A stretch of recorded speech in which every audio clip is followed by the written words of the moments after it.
सचिन पायलट पर एक्शन लेकर बोले सीएम अशोक गहलोत। दुखी हूं लेकिन 6 माह पहले से चल रहे षड्यंत्र के बाद यह फैसला लिया गया है।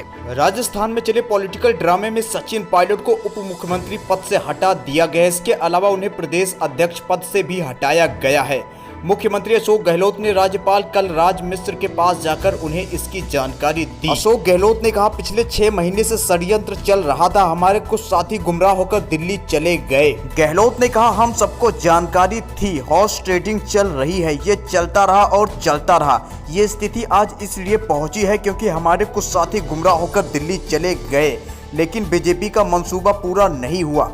बीजेपी ने धन बल के आधार पर जो खेल खेला पिछले कर्नाटक, मध्य प्रदेश वही राजस्थान में करना चाहती थी, लेकिन बीजेपी का ये खुला खेल नहीं चल सका राजस्थान में। वे भी समझ रहे कि उन पर जनता का प्रेशर है। उन्होंने कहा कि मैं दुखी होकर कह रहा हूं कि हॉर्स ट्रेडिंग हो रही थी। देश में पहली बार ऐसी सरकार है जो धन बल के आधार पर सरकारों को तोड़ रही है। आज तक ऐसा कभी नहीं हुआ। 70 सालों में पहली बार लोकतंत्र खतरे में है। सरकारें बदली हैं लेकिन कभी भी ऐसा नहीं हुआ। सरकारें बदलने से लोकतंत्र मजबूत हुआ है, लेकिन पहली बार ऐसा कमजोर किया जा रहा है। इंदिरा गांधी, राजीव गांधी को देश में चुनाव हारते हुए देखा है। हमने जनता के फैसलों को स्वीकार करते आए हैं। इस तरह की हॉर्स ट्रेडिंग देश किधर जाएगा। सचिन पायलट पर गहलोत ने कहा कि हमने उन्हें कल भी मौका दिया था, उन्हीं की वजह से हमने आज फिर मीटिंग रखी थी। लगा था उन्हें समृद्धि आ जाएगी, लेकिन वे नहीं आए।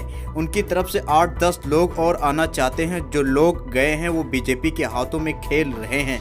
बीजेपी ने रिसोर्ट की व्यवस्था भी मैनेजमेंट कराई थी। जिन लोगों ने मध्य प्रदेश में खेल किया था वही टीम यहाँ भी लगी थी, जिन्हें सरकार गिराने का पूरा अनुभव है।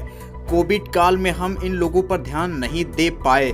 जनता पर हम लोग पूरा ध्यान रखते हैं, अभी भी जनता पर पूरा ध्यान रख रहे हैं।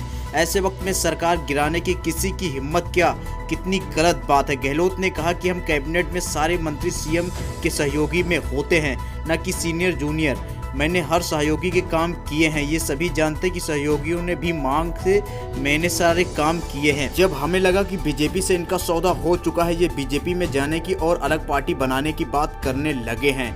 अगर इनके पास तो तिहाई बहुमत होता तभी भी ये पार्टी तोड़ पाएंगे। हमें खुशी नहीं हो रही, उन पर कार्रवाई करके पार्टी में किसी को भी खुशी नहीं हो रही है। ये लोग फ्लोर टेस्ट की मांग कर रहे हैं, इन्हें इतना भी नहीं पता कि मांग सत्ताधारी दल का विधायक नहीं कर सकता। सुप्रीम कोर्ट का सख्त आदेश है कि अगर कोई पार्टी के खिलाफ जाएगा तो उसकी सदस्यता खत्म हो जाएगी।